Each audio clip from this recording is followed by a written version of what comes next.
Bonsoir et merci à tous. Et cette formation en route, en cours de route, où vous qui découvrez cette vidéo pour la première fois, prenez le temps de la suivre jusqu'au bout. Mon but pour cette formation, c'est de libérer les gens. On va donner des informations sur combien ça devient alarmant, le sujet des allergies et particulièrement de l'allergie alimentaire. C'est pratiquement une épidémie mondiale, une épidémie moderne et beaucoup de gens qui sont confrontés à cela depuis leur enfance parce que les parents n'ont pas eu la chance de découvrir l'aloès et de l'introduire dans leur vie assez tôt. Ces enfants ont gardé en tête des étiquettes qui restent collées sur eux. Je suis allergique à ceci. Or, il est quasi impossible de, de contrôler, de vérifier la composition des aliments. Et quand on sait que certaines réactions allergiques peuvent être violentes, mortelles, il est important de savoir quand, même quand on a 60 ans, qu'on a fait l'allergie depuis son enfance, qu'aujourd'hui, on peut réapprendre à notre corps à accepter ces aliments, ces protéines qui sont destinées à lui faire du bien, mais que son système immunitaire n'a pas appris à tolérer. Ce soir, encore une fois, on ne parlera pas beaucoup de produits Forever. Je vous recommande les livres produits. Il y en a tellement. Vous allez sur les sites de Forever, vous avez tout type d'informations sur les produits. Ce n'est pas ces informations théoriques sur les produits, ce n'est pas ça qui vous libère. Les gens applaudissent souvent quand ils entendent des détails donnés sur les produits. Oui, nous les donnons en cours de semaine. Mais il est important de savoir que les compléments alimentaires ne sont pas des médicaments et ne peuvent pas être utilisés comme des médicaments. On ne peut pas les administrer en réaction à un problème qu'on a laissé s'installer. Même si on peut encore vous aider dans ce cas-là. C'est dans votre idée de ce que, quand vous consommez tout de suite, vous allez arrêter le mal. C'est ça qui vous empêche de poursuivre les traitements, les protocoles qu'on vous propose et d'aller au bout. Une épidémie d'allergies alimentaires. Alors, les allergies, de façon générale, sont classées au quatrième rang des maladies chroniques par l'Organisation mondiale de la santé. Elles sont reconnues d'ailleurs comme problème de santé majeur chez les enfants des pays occidentaux. La particularité ici, ce dont nous voulons parler, c'est les allergies alimentaires. Elles touchent en France 7 à 8% des enfants de moins de 3 ans, dont 3 à 4% de la population générale. Et c'est en augmentation constante depuis 20 ans. Ça vous donne une idée de ce que cela peut représenter. La rentrée scolaire commencée chez nous au Bénin et probablement dans certains autres pays, et d'autres pays s'apprêtent peut-être à commencer la rentrée. Les enfants vont changer de milieu, vont changer de régime alimentaire. Ces enfants vont découvrir pour la première fois certains composants. Une première semaine, une deuxième semaine, ils vont consommer des aliments qui ne vont rien leur faire. Mais ne soyez pas surpris qu'au bout de 3 semaines, on vous appelle pour vous dire votre enfant a fait une crise d'allergie. Même si vous vous êtes présenté à l'école comme certains savent bien le faire, avec un carnet où on a mentionné le lait de vache, parce que vous avez su dès le début que l'enfant était allergique au lait de vache, vous n'avez pas pu recenser les autres allergènes auxquels l'enfant va finir par, comment dire, auquel le corps de l'enfant va finir par réagir si on ne montre pas à ce corps comment reconnaître cet aliment-là comme un ami. 17 millions d'Européens Au niveau européen, donc, 17 millions de personnes sont concernées. Plus du quart ont moins de 25 ans. Et la plupart garderont cette allergie toute leur vie. La plupart garderont cette allergie. Alors, les hospitalisations d'enfants pour cause d'allergies sévères ont été multipliées par 7 ces dernières années et une augmentation de la gravité également des symptômes. Donc, ce n'est pas seulement une augmentation du nombre de personnes qui deviennent allergiques, mais une augmentation de l'aggravation des symptômes. Qu'est-ce qu'une allergie alimentaire? Une allergie alimentaire, une allergie simplement, c'est une réaction. Il peut y avoir plusieurs types. Donc, ça peut être des réactions toxiques qui affectent toutes les personnes exposées si la dose est suffisante, si la dose du produit est suffisante. Ingrédients naturels ou ingrédients ajoutés, c'est-à-dire contaminants comme les pesticides. Ça peut être aussi une réaction psychologique, ce qu'on appelle une aversion alimentaire non reproduite si l'aliment est masqué. C'est-à-dire la personne fait de l'allergie lorsqu'elle voit l'aliment parce que dans sa tête, elle se dit qu'elle est allergique à cet aliment-là.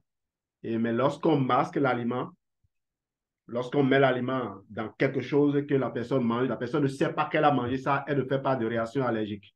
Donc, en réalité, elle n'est pas réellement allergique, mais il y a eu l'effet nocebo qui a fait que la personne développe de l'allergie. C'est pour ça que c'est important de ne pas étendre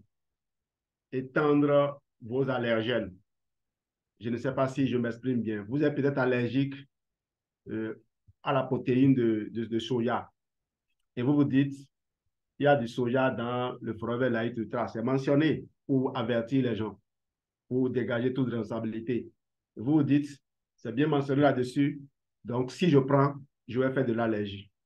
Peut-être que cette protéine, n'étant pas dans le même environnement que celui où vous trouvez les autres, parce qu'il n'y a pas que ça, vous ne feriez pas d'allergie en le consommant. Mais si dans votre tête, vous vous dites, je suis allergique à ça, je suis allergique à ça, et vous répétez ça pratiquement comme un mantra, ça va vous amener à développer peut-être une allergie. Donc, réaction psychologique. Il y a maintenant les réactions non toxiques, hypersensibilité alimentaire, qui s'expriment uniquement chez des personnes prédisposées et les personnes, ces personnes donc vont être reproduits à chaque fois, c'est-à-dire que l'allergie plutôt va être plutôt reproduite à chaque fois que les personnes sont exposées à cet aliment, qu'il soit masqué ou non. Rappelez-vous, on a dit masqué, c'est psychologique. Mais si, que ce soit masqué ou non masqué, vous faites une allergie, ça veut dire que vous avez probablement des prédispositions à cela. Mais on y reviendra tout à l'heure. On peut développer des réactions allergiques aux produits chimiques, donc liées à une réaction immunitaire spécifique d'une protéine alimentaire. Non allergique, intolérance alimentaire ne repose pas sur une réponse immunitaire spécifique. Peut-être un déficit enzymatique, vous n'avez pas de lactase, vous pouvez développer une intolérance au lactose. Réaction pharmacologique, aliments contenant de l'histamine ou pouvant induire la sécrétion d'histamine, comme les fromages et les poissons. Donc, on peut manger du poisson et faire une allergie, pas parce que le poisson même contient une protéine allergène, mais le poisson va induire la sécrétion de l'histamine qui est un allergène, qui va induire donc une allergie. Mécanisme inconnu. Par exemple, les sulfites, on ne sait pas par quel mécanisme ils provoquent des allergies. il y a une maladie appelée la maladie cœliaque qui est due au blé, qui est induite par le blé, qu'on peut confondre à une maladie allergique, mais ce n'est pas le cas. Ce n'est ni une allergie, ni une intolérance alimentaire, c'est carrément une maladie auto-immune. La maladie auto-immune, c'est une réaction de notre système immunitaire qui envoie des particules, des molécules pour attaquer le soi, c'est-à-dire le corps lui-même. Allergie alimentaire, réaction immunitaire inadaptée contre les aliments. On va alors parler du rôle du système immunitaire. Alors, à quoi sert notre système immunitaire? On ne va pas décrypter dans ses méandres ce système assez complexe. Nous ne sommes pas qualifiés pour ça, et même si on l'était, on parle ici au grand public. On veut juste attirer l'attention sur l'essentiel pour comprendre la suite. Le rôle du système immunitaire, c'est de nous protéger des substances toxiques et des agents pathogènes. Quand nous prenons du poison, un produit considéré comme du poison, dans une proportion dangereuse, le système immunitaire va réagir pour nous protéger, pour nous défendre contre ce produit-là. Si le système immunitaire ne le faisait pas, on va être détruit de l'intérieur sans être informé, sans qu'on ne sache. Et on peut mourir bêtement. Donc, le rôle du système immunitaire, c'est de nous éveiller, c'est d'éveiller notre attention sur le fait qu'il y a un intrus. C'est comme un chien qui aperçoit ou qui sent l'odeur d'un étranger. Il sent quelque chose de louche et le chien se met à aboyer. Ce n'est pas toujours l'odeur. Je connais l'histoire de quelqu'un qui voulait prendre l'avion et son chien l'a mordu. Le chien l'a mordu et on a dû le transporter à l'hôpital d'urgence. Il a raté son vol et il était aux soins quand il apprend que l'avion a fait un crash. Donc, le système immunitaire, c'est comme ce chien qui a senti que son maître allait avoir des difficultés et a fait ce qu'il faut pour l'empêcher de vivre ce drame-là. Donc, le système immunitaire, son travail, c'est de nous avertir, de nous alerter. Et on doit être aussi gentil avec lui.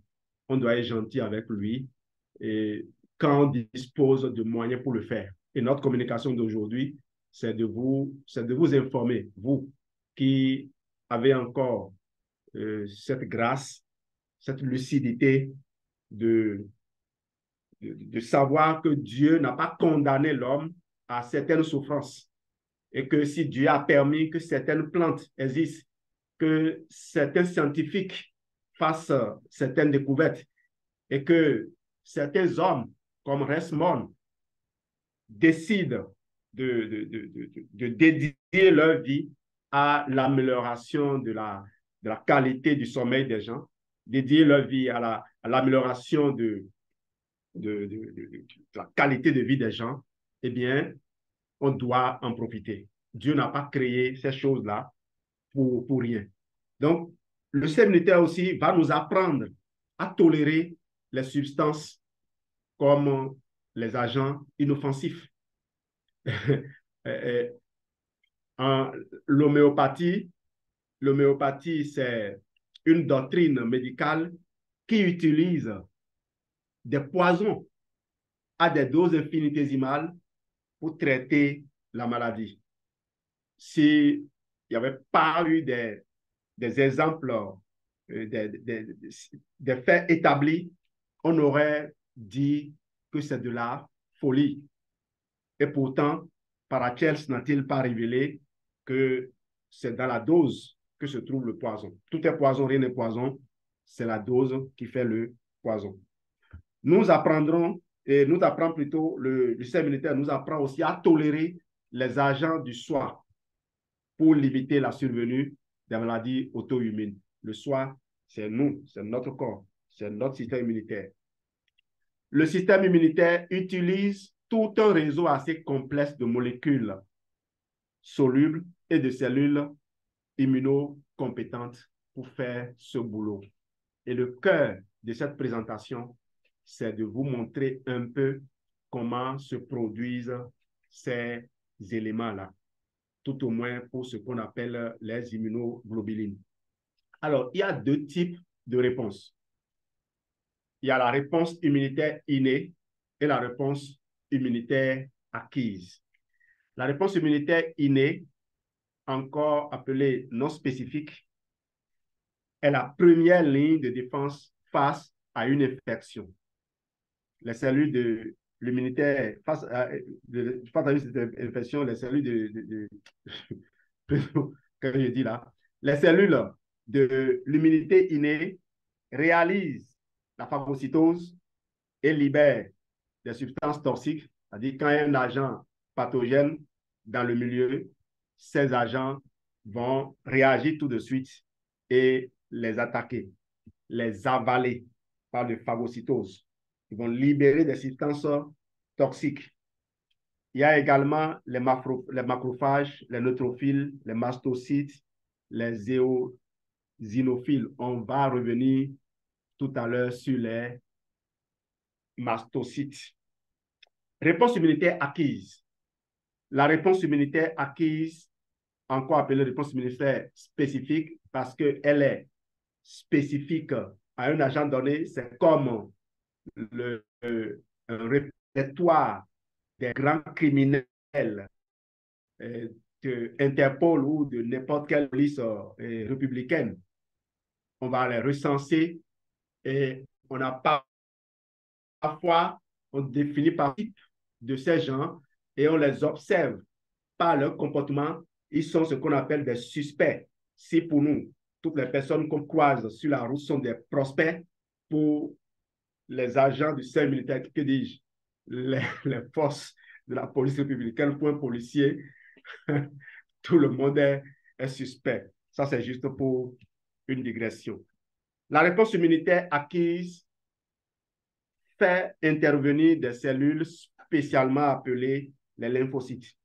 On a les lymphocytes B qui produisent des anticorps appelés immunoglobulines. Ces anticorps sont spécifiques et sont capables de se fixer sur les protéines étrangères et de détruire le pathogène. On y reviendra parce que c'est le but de cette présentation.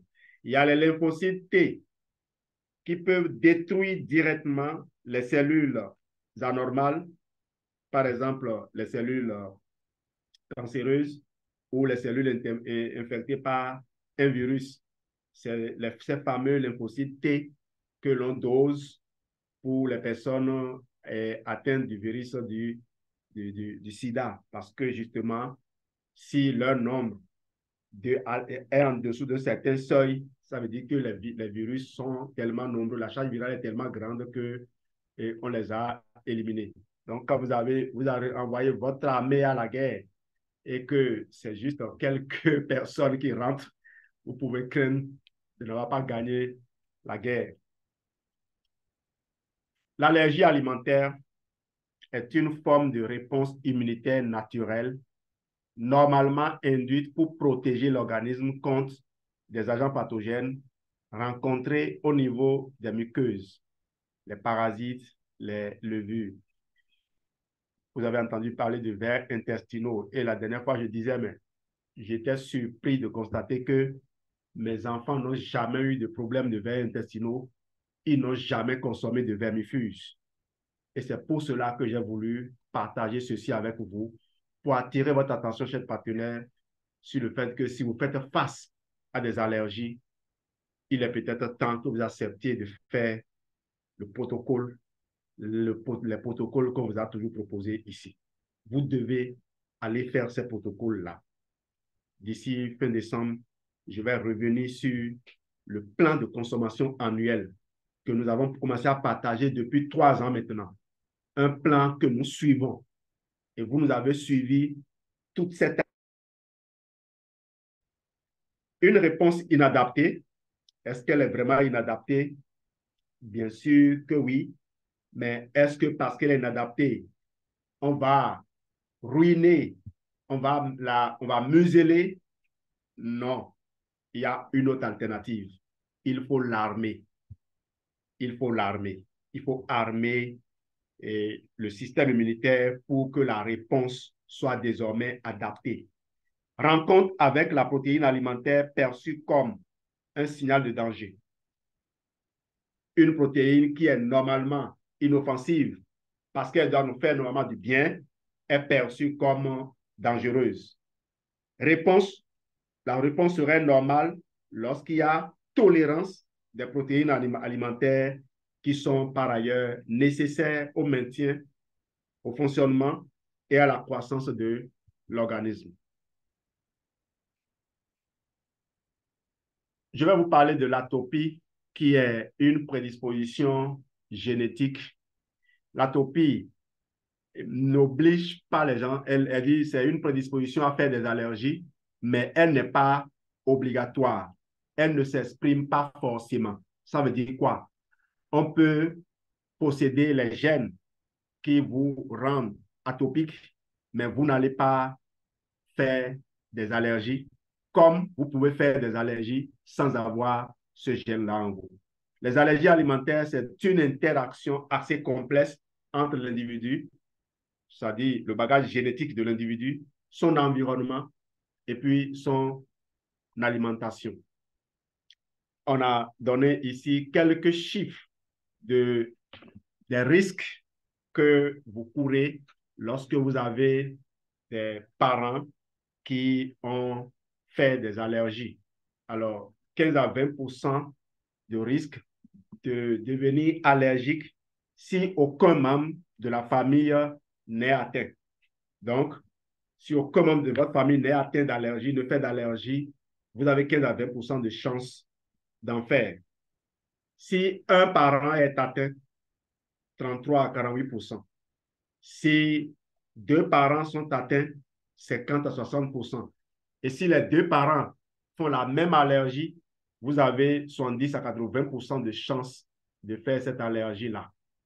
Vous devez très vite contacter un Forum Business Owner et déclencher notre programme, notre protocole et confort digestif amélioré.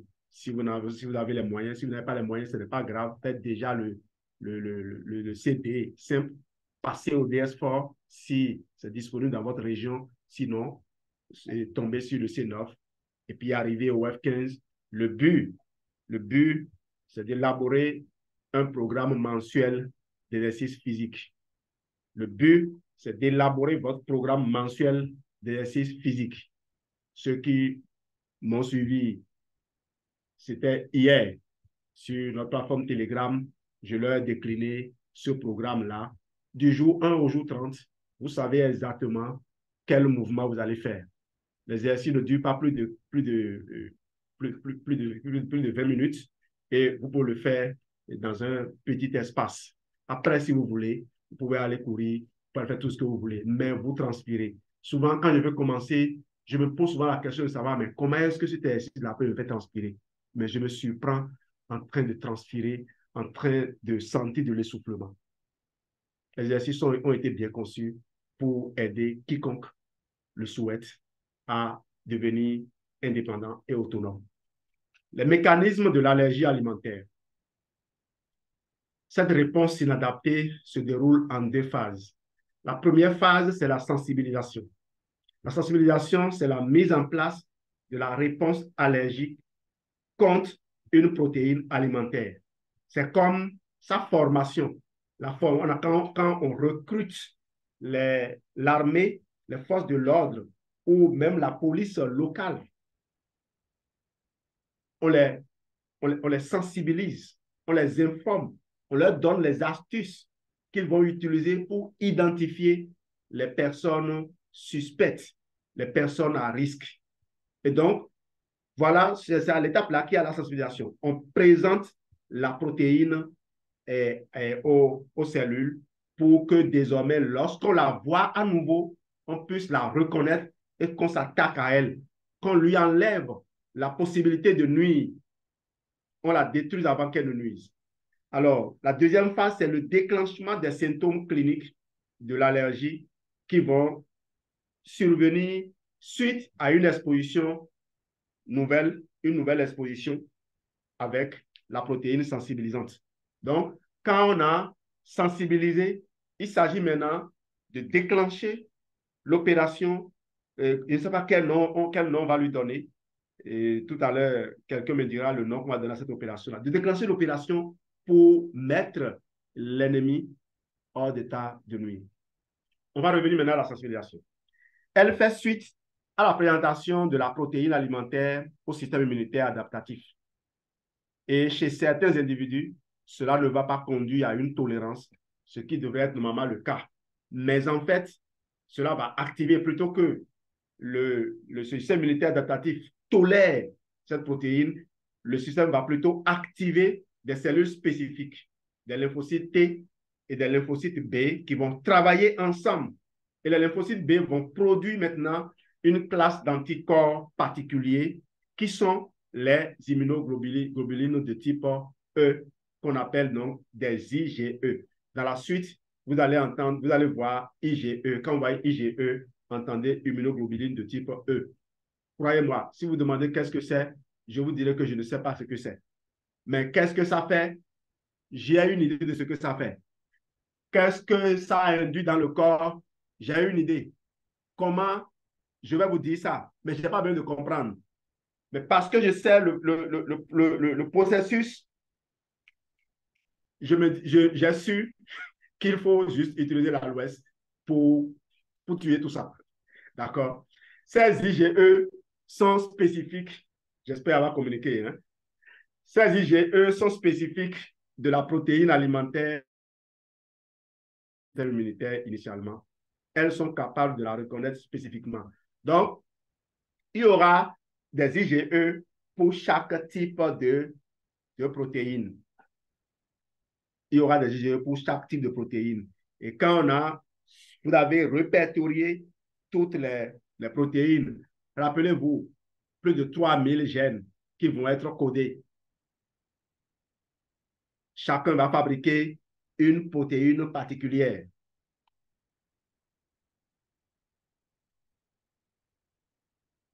Les IgE vont se déployer.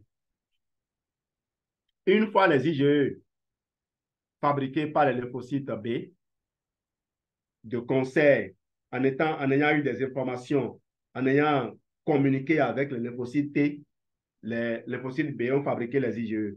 Maintenant, les IgE plutôt vont passer dans le sang, les immunoglobulines de type E vont passer dans la circulation sanguine et vont envahir toutes les muqueuses de l'organisme, c'est-à-dire partout où on peut rencontrer cette protéine-là, partout où le corps pense que cette protéine peut se présenter, on envoie les IgE là-bas. Les IgE vont diffuser à la fois au niveau des muqueuses intestinales, respiratoires, cutanées, oculaires, partout, partout où il y a des muqueuses, pulmonaires si vous voulez, partout. Tous les lieux de rencontre potentielle avec l'agent agresseur. L'agent agresseur entre griffes ou entre guillemets pour les Français.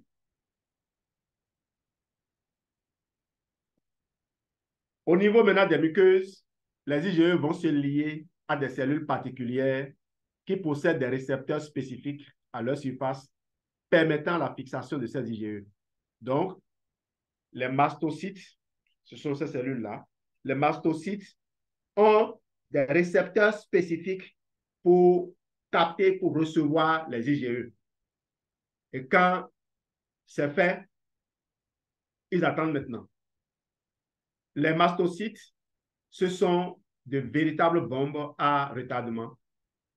C'est des cellules remplies de granules contenant toutes sortes de médiateurs prêts à être libérés dès que l'activation sera faite. C'est ce qu'on appelle la sensibilisation.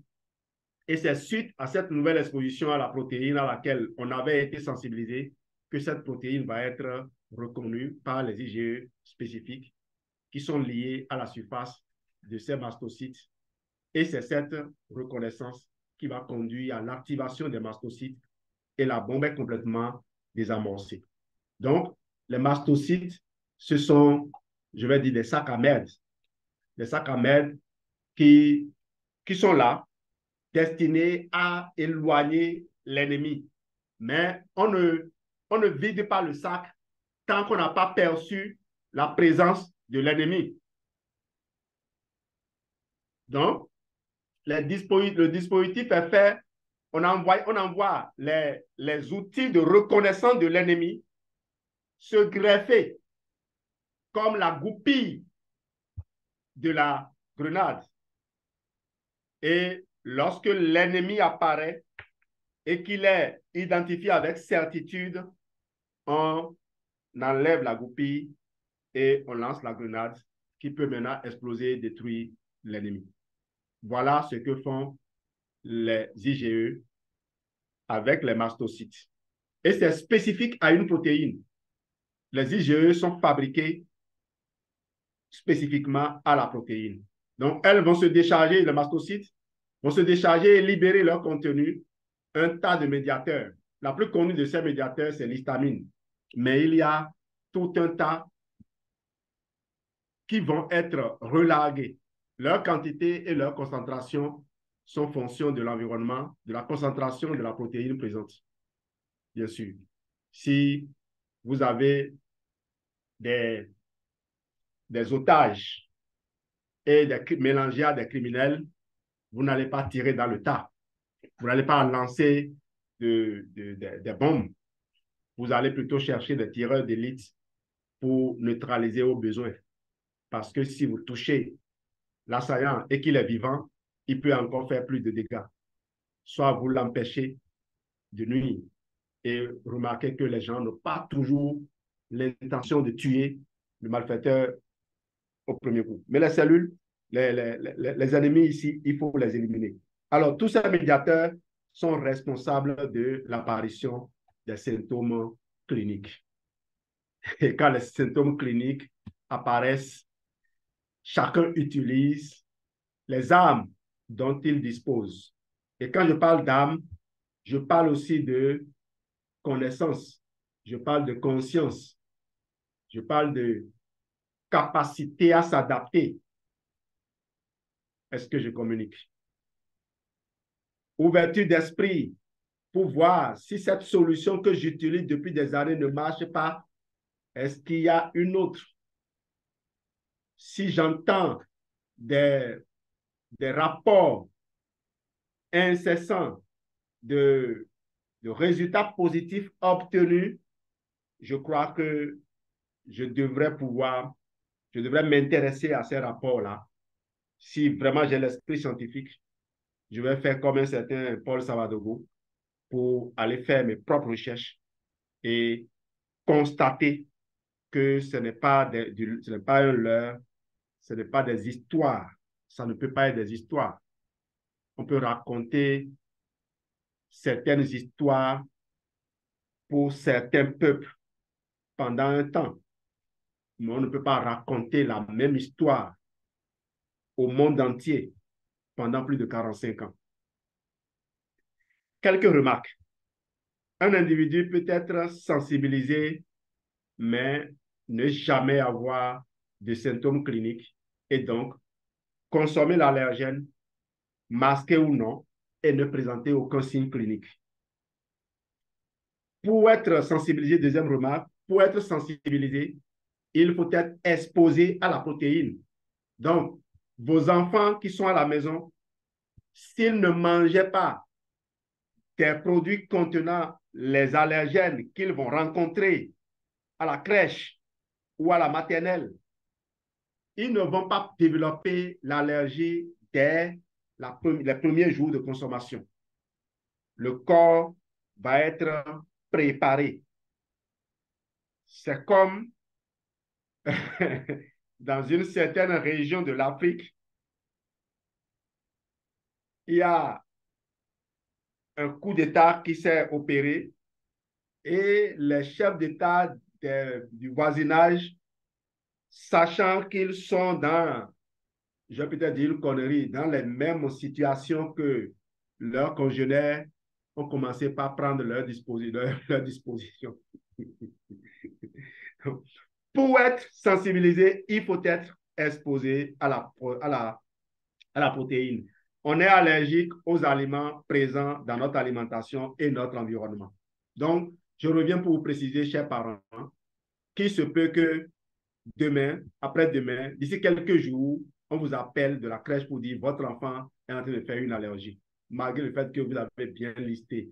Si vous avez suivi le film ou les films École parentale 1 et 2 de Eddie Murphy, vous avez dû voir toutes les précautions que l'on prend pour s'assurer que les enfants ne fassent pas certaines réactions dangereuses. On verra ça sur l'anaphylaxie. La réaction allergique peut être déclenchée, troisième remarque, par une autre protéine. Un enfant qui fait de l'allergie au lait de vache peut faire de l'allergie à la protéine du lait de brebis parce que ces deux protéines sont des proches, sont des membres de la même famille, un cousin ou un parent. OK? Et je tiens à préciser ici que ce n'est pas pour autant que le professeur Henri Joyeux va recommander la consommation du lait de vache aux enfants. Il va plutôt conseiller la consommation du lait de brebis parce que ce n'est pas l'allergie à la protéine du lait de vache qui était sa grande préoccupation, c'est plutôt les facteurs de croissance qui sont contenus dans ce lait de vache. Ces facteurs de croissance sont destinés à accélérer la croissance du veau et pour soutenir quoi? Ce poids-là, il faut donc que les os soient aussi densifiés. Or, le petit de l'homme ne connaît pas cette croissance en peu de temps comme le pays de la vache. Parlant également de facteurs de croissance, il y a les hormones que l'on injecte aux vaches laitières pour faire grossir leur mamelon et augmenter la productivité, la rentabilité. Et les machines qui, qui recueillent le lait ne font pas attention aux blessures que la vache laitière peut avoir. Et quand on a libéré la vache, ces mamelles traînent pratiquement dans ses propres déjections, ce qui fait que les infections se multiplient. Et les infections se multipliant, certains éleveurs peu scrupuleux, tous ne le font peut-être pas, certains éleveurs peu scrupuleux vont utiliser des antibiotiques, parfois interdits. Et vous savez que le terrain va modifier la nature du microbe. C'est de là que viennent, dans les produits laitiers, des souches bactériennes hyper résistantes, têtues au traitement antibiotique ordinaire. Donc, il y a beaucoup de raisons pour lesquelles le professeur Henri Joyeux déconseille la consommation du lait de vache. Cela dit, la science, si c'est avéré, vous pouvez aussi faire la recherche. Parce que n'oubliez pas que les autres, ils communiquent pour vendre coûte que coûte leurs produits. Ils payent les scientifiques pour communiquer afin de vendre leurs produits. D'accord? C'est pour ça que nous sommes obligés de nous défendre. Si ce n'est que, si on ne peut pas le dire dans le développement, on peut au moins le mettre dans les titres pour permettre aux gens de comprendre. On ne peut pas nous museler, nous empêcher de parler. On va trouver quand même un moyen, même en nous taisant, de faire passer notre message. J'espère avoir communiqué. Je disais donc, je n'ai pas oublié, je disais donc de ne pas perdre de vue que 90% et plus des enfants vont faire une allergie au lait de vache, mais la plupart d'entre eux vont guérir de leur allergie, ne vont plus faire de l'allergie à long terme. Seulement 1% des enfants feront de l'allergie selon les sources que j'ai parcourues. J'ai tenu à vous partager cette information. Ce que moi, je veux en tirer, c'est que une allergie, faites une allergie à un produit Vous n'êtes pas condamné à faire l'allergie à vie. On a annoncé que la plupart des gens vont demeurer allergiques parce que dans leur tête, le sont et on ne cesse pas de leur répéter qu'ils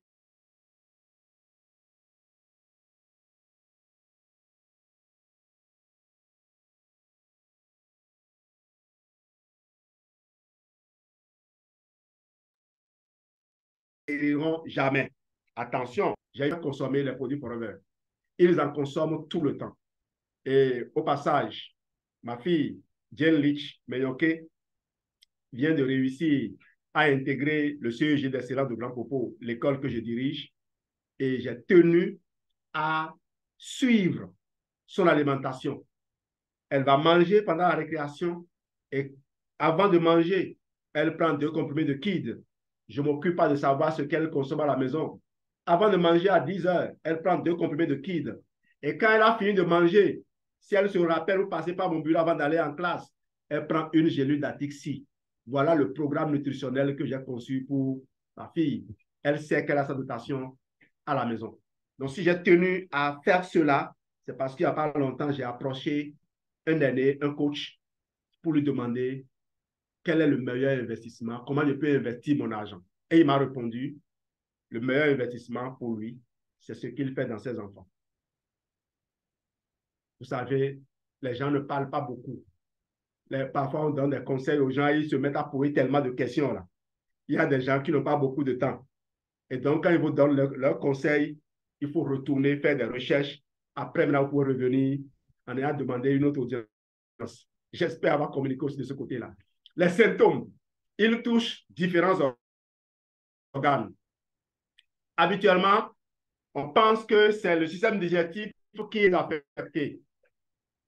Même si le système digestif est un peu concerné, c'est surtout la peau. C'est surtout la peau qui est impliquée dans les allergies. Pour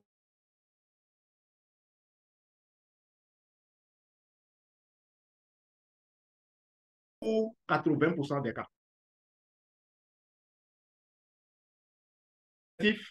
Les autres systèmes, donc ça fait 20% pour eux. Le système,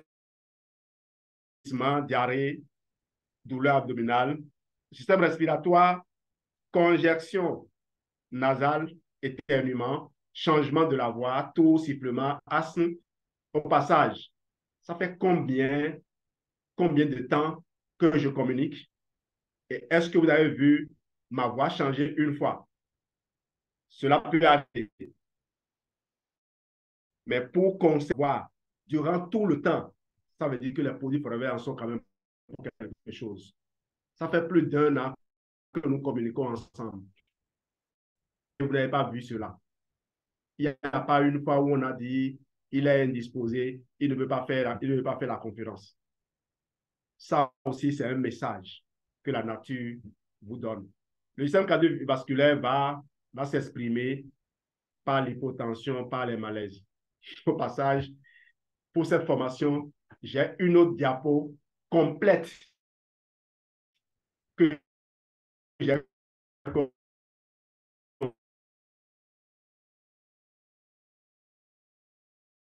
conçue.